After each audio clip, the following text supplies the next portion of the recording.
Hormoner generelt. Hormoner dannes i endokrine celler og kirtler. Hormoner fungerer som signalstof, der styrer, regulerer og udløser forskellige processer i kroppen. Cellen, der modtager signalet fra hormonen, kaldes en målcelle. Alle hormoner kan nå alle celler, men det er kun de celler, der har en receptor for hormonet, der kan reagere med dem. Hypofysen er en afgørende hormonproducerende kirtel i hjernen. Den regulerer de fleste processer i kroppen. Men her taler man om negativ og positiv feedback. Negativ feedback vil sige, at man regulerer mængden af hormoner. Hvis for eksempel stof A øger produktionen af stof B, og stof B hæmmer produktionen af stof A, kaldes det ligevægt. Positiv feedback. Hvis stof D fremmer produktionen af stof C, og stof C vil fremme produktionen af stof D, vil produktionen konstant øges. Hormonproduktionen hos mænd.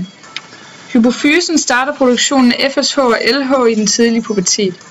LH sender signal til Leydig-cellerne om at gå ind i testiklen. FSH går direkte ind i testiklen og bliver omdannet til et proteinmolekyle. Sertoli-cellen inde i testiklen tiltrækker proteinet Leydig-cellen og binder dem sammen, hvorefter de bliver til en stamcelle. Disse stamceller omdannes hver især til 4 sædceller. Testosteron som dopingmiddel.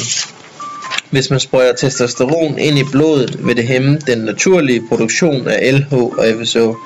Det vil sige, når man stopper med den kunstige tilførsel, er det ikke sikkert, at kroppen kan finde tilbage til den naturlige produktion, hvis man har benyttet sig af tilskuddet over en længere periode. Den nedsatte naturlige produktion er også, hvad der medfører skrumpede testikler. I de fleste tilfælde vil produktionen dog genoprette sig selv, og om ikke andet tilnærme sig de gamle normale værdier.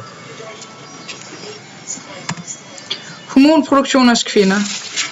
Hypotalamus sender signal til hypofysen ved hjælp af GnRH-hormonet, om at hypofysen skal starte sin produktion af FSH. FSH starter nu produktionen af østrogen.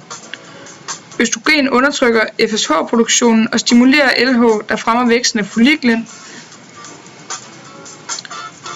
LH får folliklen til at briste og starter ægløsningen. Den tomme follikel omdannes nu til det gule legeme. Når folliklen brister, vil produktionen af LH falde drastisk, da det ikke længere har noget at stimulere. Efter ægløsningen begynder det gule legeme at danne progesteron og østrogen, der opretholder livmoderslimhinden. Uden der foregår en befrugtning, vil det gule legeme dø, og kvinden menstruere. Processen starter herefter forfra. Var det godt det?